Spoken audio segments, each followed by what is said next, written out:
This program was produced by and first broadcast on Radio Hawke's Bay, your community access media station. Thanks to New Zealand On Air for making this type of programming possible. Welcome back to another episode of Volunteering Vibes, the place where we celebrate the people, teams and organisations strengthening our East Coast communities every single day. Today we're focusing on a space many of us know and love, opportunity shops. And they're far more than just retail spaces. Op shops are hubs of connection, sustainability, dignity and care. They help fund vital social services, create welcoming spaces for volunteers, offer affordable options for whānau all across our region. Presbyterian Support East Coast operates opportunity shops that quietly and powerfully change lives, from supporting tamariki, whānau and older people, to providing purpose, routine and belonging for hundreds of volunteers. And today we're chatting with opportunity shop managers, Ruth and Amanda, to hear about the mahi that happens behind the scenes. So these are the people that make it possible, and they're going to tell us why their work matters so much. So pull up a chair, settle in and listen to this meaningful korero. So, ladies, thank you very much for joining us today. For those that don't know about the work of Presbyterian Support East Coast, could you just give us a bit of a flavour about what you get up to? Oh, we get up to lots, don't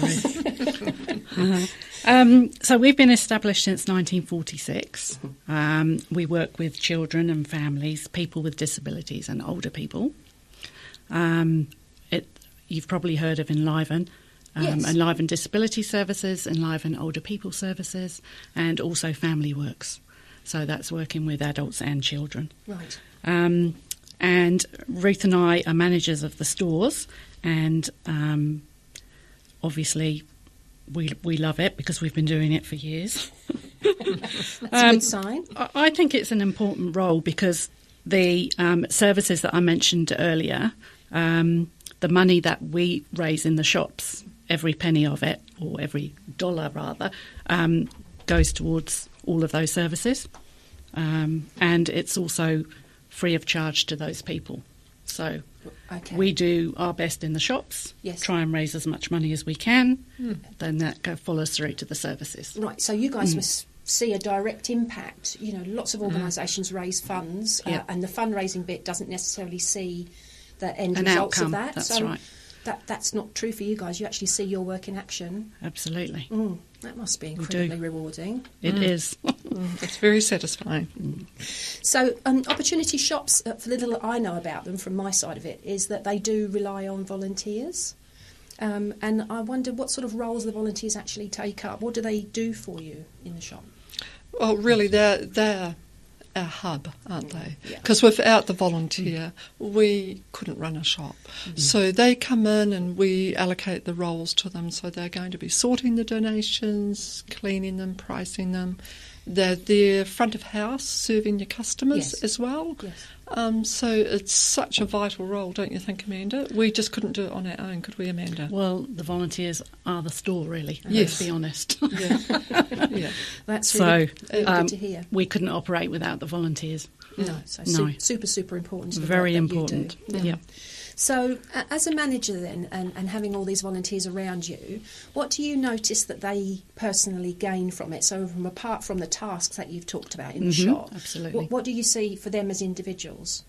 Oh, where should we start? The camaraderie they have between them.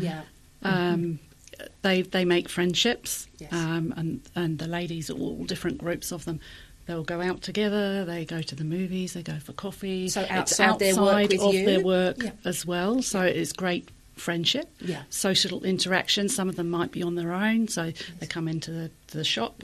Great, they love having a chat with all the other ladies, and we learn so much from each other. They're all from different walks of life.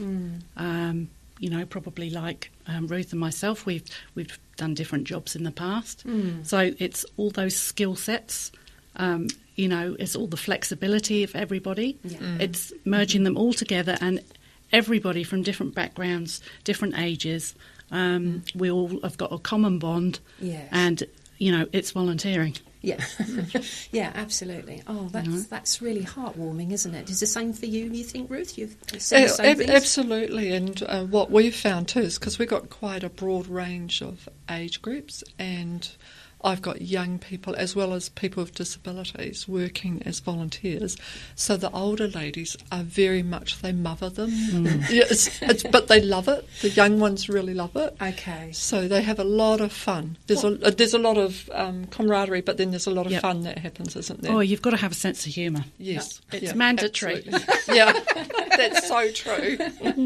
I really love that intergenerational thing that you're talking about. So, that passing on of knowledge and skills and experience. And we live in a world where sometimes the view of young people is skewed and is only presented in one way, and sometimes negatively. So it's really lovely to see. I know from a volunteering Hawke's Bay point of view that we have lots of young people who volunteer across the whole region, and I know the value of the work that they do.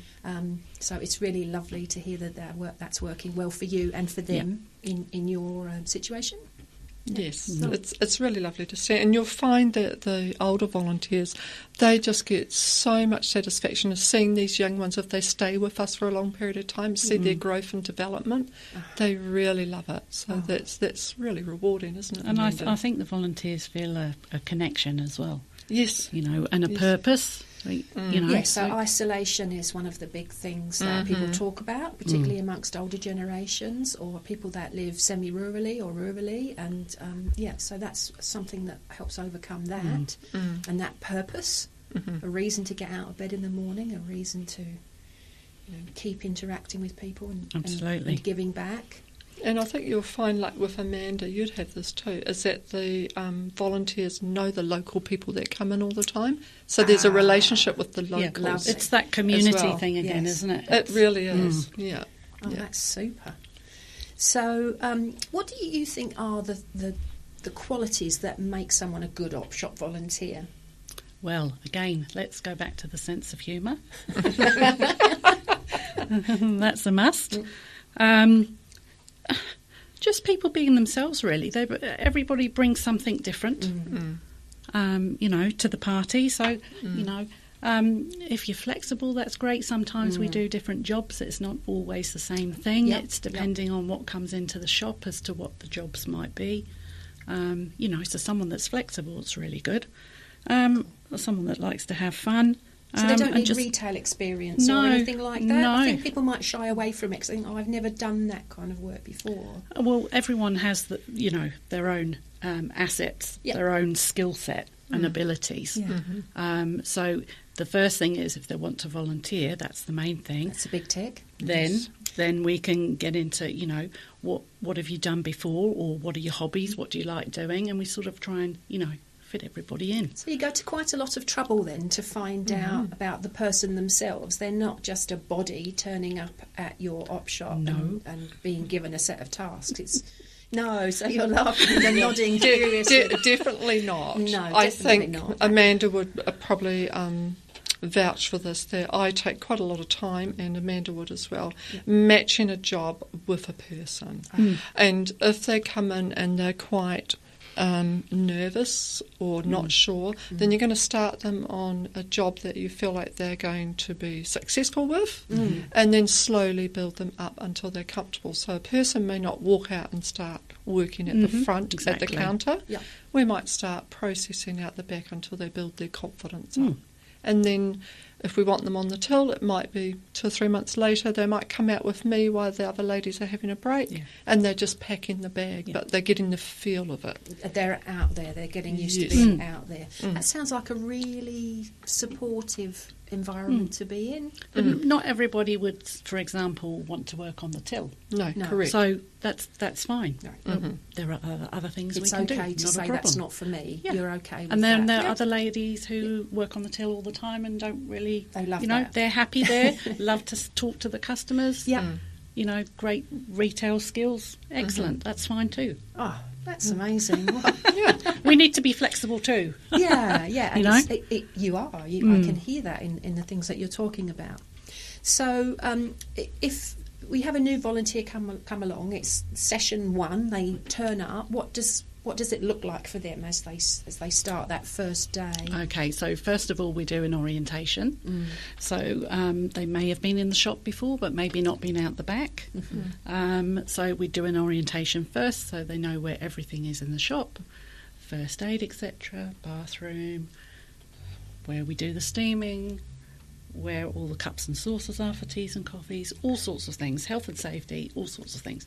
So it would probably take, 45 minutes or so to do an orientation. Right. And then, if they want to start off slowly, that's fine. We could do an hour or something, and we buddy them up, or I do it actually initially to start off with.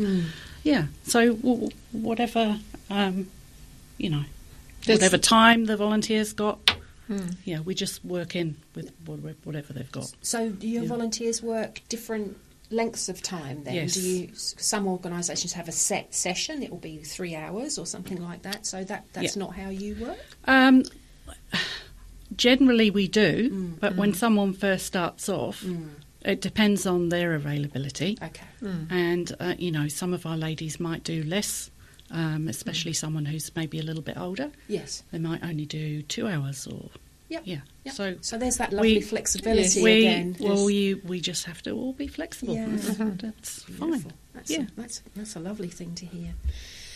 So if you've just joined us, you're listening to Volunteering Vibes, a regular programme presented by Volunteering Hawke's Bay, where we celebrate local volunteers and the organisations that rely on them. Our website is www.vhb.org.nz. I'm Tracy, and today we're talking to Amanda and Ruth from Presbyterian Support East Coast, who are opportunity shop managers, and what a sterling job they're doing. Now, we're talking about people-powered mahi, and this keeps our op shops thriving and our communities supported. So when we talk to people, guests on this programme, it's not uncommon for them to have some background, some history of being involved in volunteering themselves or connected to community organisations. I wonder if that's true for either of you. I know in the past that we've had volunteers. I don't have currently, but not so long ago we did have one or two ladies who also volunteered for another opportunity shop on a different day. We have a lady who helps out with Meals on Wheels as well. Probably quite a few ladies do other things, or they might work a couple of shifts for us during the week, so they might work, say, on a Monday and a Friday. So they're very much into helping in the community. Lovely. And they're spreading themselves across a range of organisations and a range of different roles. That's something that you don't get from a job, isn't it, really? And you're able to sort of cherry pick the bits that you like. That's right. What about for you two? Do you have any history with working with other community organisations or volunteering yourself? So my background with 4 children, I've done things like being the soccer coach. Okay.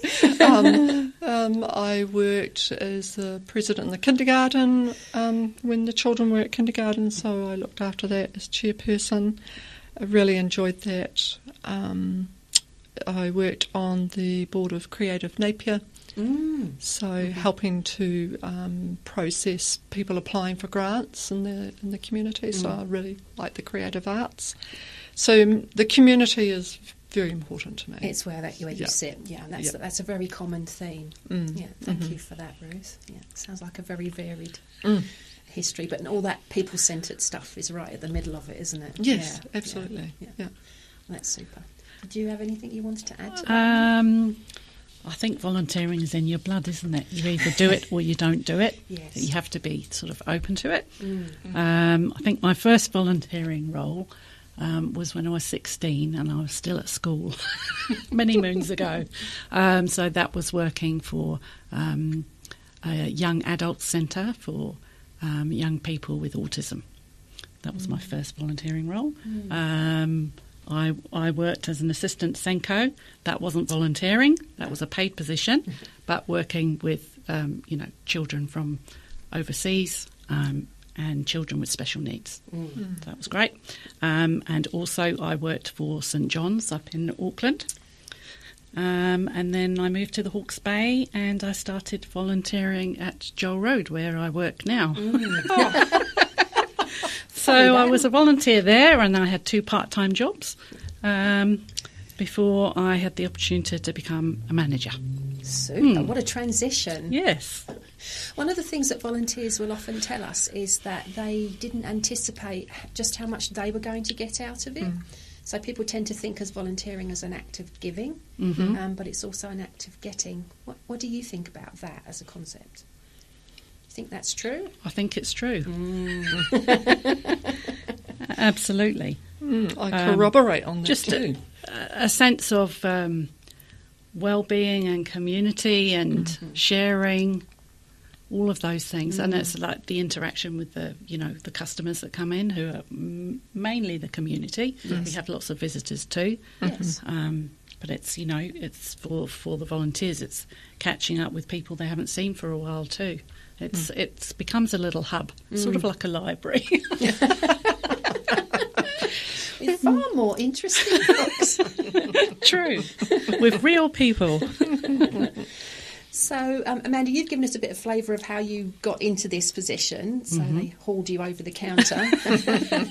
Well, how was it for you, Ruth? How did you transition into the work that you're doing? So the charity shop where I'm working now was my lunchtime haunt. So there's a theme developing here. Yes. So I was just up the road working in another retail position, which I had cut down to 35 hours because I'd looked after a sick daughter. So I'd cut down from a manager's role to a part-time position. Yes. But I found like I really needed the extra hours. Yes. And the creative side of me in the background, when this job became available, I thought, oh my goodness, I could be at my favourite all-time place working. What? Exactly. So that's, I saw the job, applied for the job, and when I did the research on PSEC, I just thought, this matches my mission statement for life. It spoke to you, and that's what volunteers will say. That organisation resonated with me, or once I got involved or realised what the work was about, I was like, yep, this is me, I'm in both feet. Yeah. So you talked a couple of times about the creative element of what you do and what you love. How does that come out in the work that you do? Do you have an opportunity to exercise your creative muscles? I do, in the merchandising. So if I get a free moment doing the merchandising, doing the windows, at the moment I have got an exotic jungle scene based on what people are given to me, and it's just lovely. A couple of times I've gone and lectured out at EIT at the fashion department on sustainability. So it's connecting those students back into us, and then their first assignment will be to come and buy a quilt, a queen-size quilt, and then turn it into a kimono. So that's working with Tina, the head of the EIT fashion department. So I enjoy that. A beautiful thing. I get goosebumps when I hear you speak about that. And being at the centre of all the organisations that we help support at Volunteering Hawke's Bay, you see that in progress that you're talking about this. So you're working with EIT, you're supporting young people on their creative journey, you're getting to exercise your creativity in the shop windows. There'll be things going on at your neck of the woods, I don't doubt, Amanda, where your people are connecting with other people and saying, oh, you need so-and-so. What you need to do is go over there and see them. And, they'll fix you up. All of that lovely networking and support is going on all the time. A hub was the phrase you used. It is, isn't it, Amanda? It is definitely a hub. Well done. That's incredible. If we could capture and bottle all of that and share it out amongst everybody, I think we'd be onto a real winner. So managing an op shop is lots of moving parts, as you said. There's people, there's things, there's all sorts of stuff going on. So I wonder if you have anything that's particularly memorable that you'd be happy to share with us today about an incident or a happening. Shall I go? Well, I think personally things happen all the time. That just bring a smile to your face. So one example would be when we donated some material to a local school, and then the teacher and the students came into the shop and they'd made a cushion out of the material. So that was, they donated it to me. They'd made me a cushion.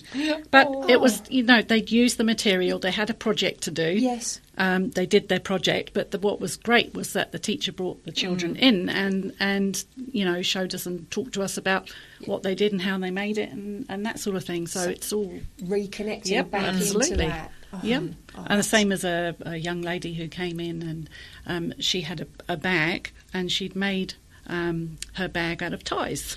Very cool. Fabulous. Yep. Great bag, handle, all the rest of it. Lovely. Yep. Those are the things we love because you can see it goes out and it's not just goodbye. Someone comes back and they show you what they've actually done with it. The same as people bringing photos. Remember this, I bought from here. This is what I've done with it. Yep. Fantastic. That must be a lovely aspect of your work, to see your garments and your pieces go out and live on, live a new life in some other way. Exactly. So really it's just people coming in and buying something and then, just telling you how fabulous it was, or bringing in a photo and showing you this was the dress I bought and this is when I wore it. And it looked fabulous. Absolutely. It's just, really special. people making people happy. It's lovely. What a lovely thing to be part of, really. Yeah, that's awesome. So for anyone who's listening to what we've been saying for the last wee while, and they're thinking about approaching you or working in an op shop, what would you say to encourage them to actually make that step and come on board? Give it a go. What have you got to lose? Absolutely. And the other thing is pop in and see Amanda at Havelock and have a chat. Or come and see me in Tarradon. Just have a chat. There's no pressure. There's no pressure. There is no pressure, is there, Amanda? No. Isn't that lovely? Come along, see how it is, see what you think, give it a try. If it's not for you, then that's okay. If it is for you, then check out the op shop, maybe have a chat to some of the ladies, see, what the vibe is. If you think that you might enjoy it, great. And again, not something you get to do in employment. No, not quite. Not quite. So, that's another big tick for volunteering. So, what's the best way for people to actually make contact with you? You've invited them into the store. So, do you feel like that's the best way for them to put their hand up to volunteer, or is there another method they can use? There are other methods. So you can visit our website at www.psec.org.nz, and you can send us an email at volunteers@psec.org.nz. So that's another option. And then you can just make mention that you'd be interested in doing some volunteering, and so that will come then to either Amanda or myself, and we will give you a ring depending on where you're based, and have a chat with you over the phone just to let you know what's involved, and how to come along and just view it and see if you're comfortable. So it's quite simple, really. Really straightforward. Yes. Something that anyone can do. If it's local for you and you want to pop into the shop, by all means, just come on in. That's great. Well, you're not going to get a better invitation than that. So to you, Ruth, and you, Amanda, and all of your colleagues at Presbyterian Support East Coast, opportunity shop managers, volunteers, everyone that actually makes it happen, thank you for the care, patience, leadership, and the heart that you bring to this work. Just from what you told me today and what I know out in the community, your work stretches far beyond what you see in front of you, and I want to thank you and acknowledge that. So for our listeners today, if this has sparked something, remember there are over 200 local organisations across Hawke's Bay who need all kinds of volunteers, and we can help you find a role for that. So hop on over to our website, www.vhb.org.nz, to explore all the wonderful opportunities that await for you there. A huge thank you today to this amazing team at Radio Hawke's Bay. They keep our communities connected and informed. You can check out this programme and the many others at radiohawksbay.org.nz. Until next time, stay connected, support local, and keep spreading those good vibes.